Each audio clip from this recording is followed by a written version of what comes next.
Dans cette vidéo, nous allons voir comment installer un recovery personnalisé sur le Samsung Galaxy A52s.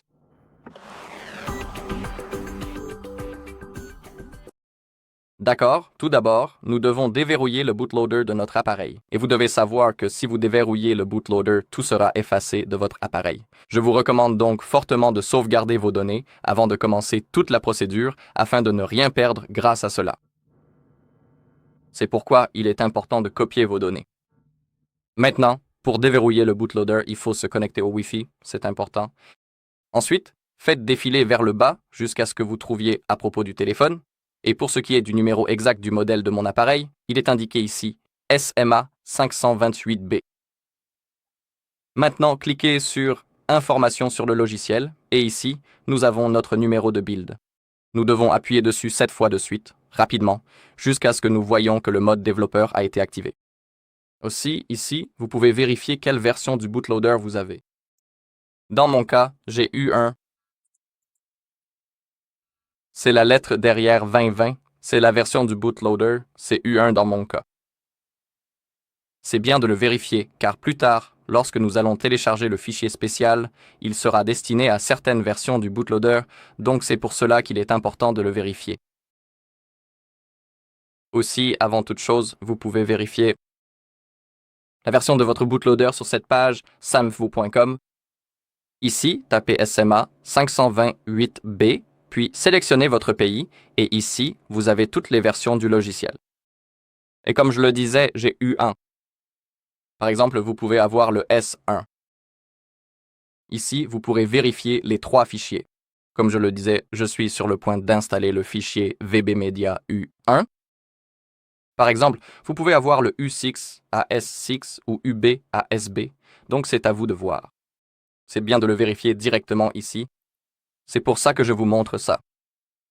Mais maintenant, passons au bootloader et revenons à la page principale, allez dans les options développeurs, et ici nous avons la fonction de déverrouillage OEM. Nous devons l'activer. Notre bootloader n'est pas encore complètement déverrouillé. Nous allons le faire dans un menu spécial. Et aussi, si la fonction de déverrouillage OEM n'apparaît pas dans votre cas, ne vous inquiétez pas. Parfois, il faudra désactiver les options développeurs puis les réactiver, ou vous devrez peut-être cliquer sur Mise à jour logiciel. Grâce à cela, vous vous connecterez au serveur Samsung. Vous n'avez pas besoin d'installer de mises à jour. Si elles apparaissent, retournez simplement dans les options développeurs et vérifiez la fonction de déverrouillage OEM. Est-ce que cela est apparu correctement? Et maintenant, nous devons éteindre notre appareil, donc maintenez le bouton d'alimentation, mais pas alimentation et volume bas. Je suis désolé, puis cliquez sur éteindre. D'accord. Maintenant, pour déverrouiller complètement le bootloader, nous avons besoin du câble USB-C qui est également connecté à notre ordinateur. Et maintenant, nous devons maintenir enfoncés les boutons volume haut et volume bas en même temps. Et pendant que nous maintenons ces boutons, nous devons insérer le câble dans notre téléphone. Et lorsque vous insérez le câble, ne relâchez pas encore les boutons. Attendez jusqu'à ce que vous voyiez un menu. Donc, volume haut et volume bas, insérez le câble, continuez de maintenir. Jusqu'à ce que vous voyiez ce menu. Maintenant, maintenez le bouton volume haut.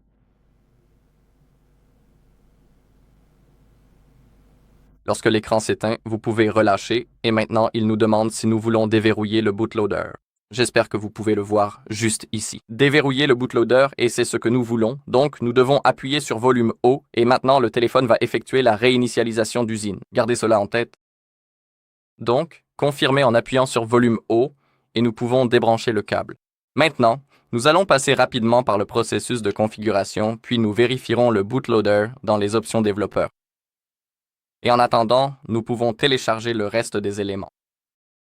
Tout d'abord, consultez notre page hardreset.info. Le lien se trouve juste ici. Allez dans la section téléchargement. Ici, tapez Pilote Samsung, cliquez sur Rechercher, puis sélectionnez ces pilotes. Cliquez sur le bouton de téléchargement, puis revenez en arrière. Type Odin. Téléchargez la dernière version 3.14.4. Cliquez également sur le bouton Télécharger, puis tapez ADB. Vérifiez s'il apparaît. Sélectionnez MiniADB et Facebook avec les pilotes, puis cliquez sur le bouton de téléchargement. Ensuite, ouvrez la page Mega, le lien sera dans la description de la vidéo, puis ouvrez le dossier contenant le Recovery personnalisé. Nous avons deux Recovery personnalisés. Nous avons l'Orange Fox et le TWRP. Et en ce qui me concerne, je suis plutôt fan de TWRP et c'est le Recovery que je vais installer. Faites donc un clic droit, puis téléchargez en mode téléchargement standard.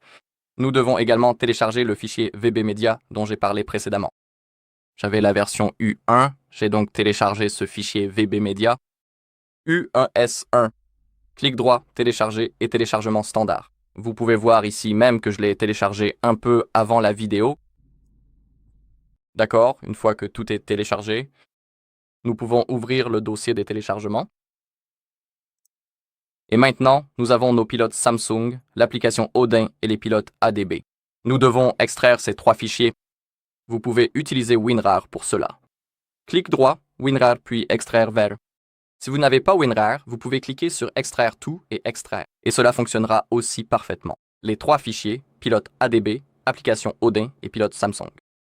Maintenant, nous pouvons ouvrir le dossier contenant les pilotes Samsung et les installer. Double-cliquez.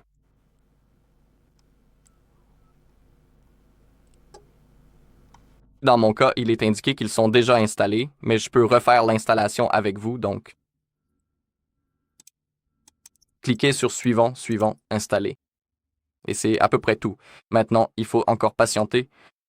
Cela peut prendre un peu de temps. Je pense que cela peut aller jusqu'à 5 minutes maximum. Alors retournons dans les téléchargements et ouvrons le dossier contenant les pilotes ADB. Et ici, commencez par l'installation d'ADB. Ouvrez-le maintenant, appuyez sur IC sur votre clavier, entrez IC, puis Entrée. Voilà maintenant ADB Fastboot, cliquez sur Suivant. C'est aussi déjà installé dans mon cas, donc je vais sélectionner Réparer. Dans votre cas, cela sera un peu différent si vous l'installez pour la première fois, mais toute l'installation est vraiment facile, tout comme avec les pilotes Samsung. Tout ce que vous avez à faire, c'est de cliquer sur Suivant, Suivant, Suivant, et c'est à peu près tout. Donc dans mon cas, je vais sélectionner Réparer. D'accord, et maintenant l'installation du pilote ADB, je vais aussi sélectionner Réparer car il est déjà installé. D'accord, nous pouvons cliquer sur Firmware. Aussi, notre téléphone s'est allumé entre-temps. Et maintenant, passons rapidement au processus de configuration.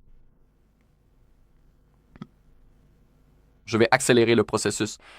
Je vais passer le Wi-Fi et tout ce genre de choses. Je veux juste vérifier le bootloader et les paramètres. C'est pour cela que nous accélérons le processus.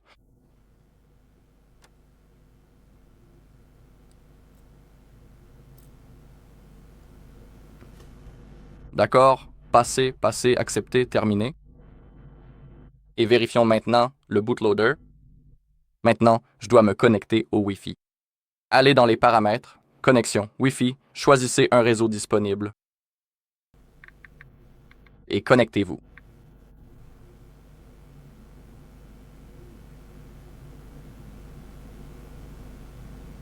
D'accord, revenez tout en bas à propos du téléphone, information logicielle, appuyez à nouveau sur le numéro de build jusqu'à ce que le mode développeur soit activé, puis revenez et faites défiler jusqu'aux options développeur. Et cela doit ressembler exactement à ça, donc la fonction de déverrouillage OM est activée. Mais toute la fonctionnalité est, vous savez, elle n'est pas active, elle est, vous voyez, grisée. Il est impossible de la désactiver manuellement et vous devez voir la phrase. Bootloader déjà déverrouillé, c'est exactement ce que nous voulions obtenir. Maintenant, notre bootloader est complètement déverrouillé et nous allons pouvoir installer notre nouvelle recovery personnalisée. D'accord, maintenant il faut recommencer. Éteignez l'appareil, maintenez la touche d'alimentation et le bouton de volume bas, puis confirmez en cliquant sur Éteindre. Nos pilotes Samsung ont été installés. D'accord, donc nous pouvons terminer. Et maintenant, ouvrez Odin. D'abord, ouvrez le dossier puis lancez l'application. Cliquez sur OK, allez dans Options, décochez Auto Reboot et Factory Reset Time, puis cliquez sur AP. Allez dans Téléchargement, sélectionnez TWRP, cliquez sur Ouvrir, puis cliquez sur User Data et sélectionnez votre fichier VB Media. Ensuite, cliquez sur Ouvrir et maintenant, nous devons activer le mode Téléchargement sur notre appareil. Encore une fois, nous devons entrer dans ce menu comme lorsque nous avons déverrouillé notre bootloader. Donc à nouveau, volume haut et volume bas, branchez le câble et continuez de maintenir. D'accord, mais cette fois, ne maintenez pas le volume haut, appuyez simplement dessus, comme ça tout simplement. Nous sommes en mode téléchargement. Aussi, il est important que dans l'application Odin, nous voyons les chiffres sous id.com écrits ici. Si vous voyez ces chiffres, cela signifie que notre téléphone a bien été connecté avec l'ordinateur et il est vraiment important que nous voyions ces chiffres. Je recommande également fortement d'utiliser le câble USB-C Samsung d'origine. Si vous n'avez pas l'original, vous devriez utiliser un autre câble USB-C de bonne qualité. Et chose importante, si vous installez les pilotes Samsung pour la première fois, je recommande vivement de redémarrer l'ordinateur après l'installation. Grâce à cela, tout fonctionnera correctement. Si votre téléphone n'apparaît pas ici tout de suite, parfois cela peut arriver. Il faut attendre un peu plus longtemps car certains pilotes ne sont peut-être pas encore installés ou c'est à cause du câble.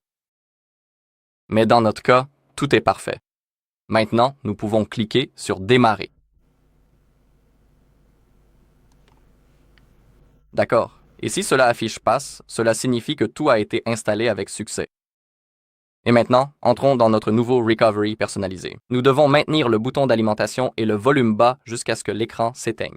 Quand c'est le cas, il faut commencer à maintenir le bouton d'alimentation et le volume haut. Et lorsque le logo Samsung apparaît, relâchez le bouton d'alimentation, mais continuez à maintenir le volume haut jusqu'à ce que vous voyez votre logo, le logo TDORP. Donc, volume bas et alimentation, maintenez-les enfoncés.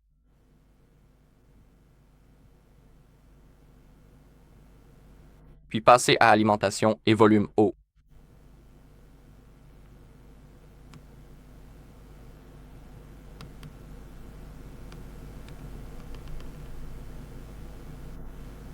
Et maintenant, relâchez le bouton d'alimentation et continuez à maintenir le volume haut.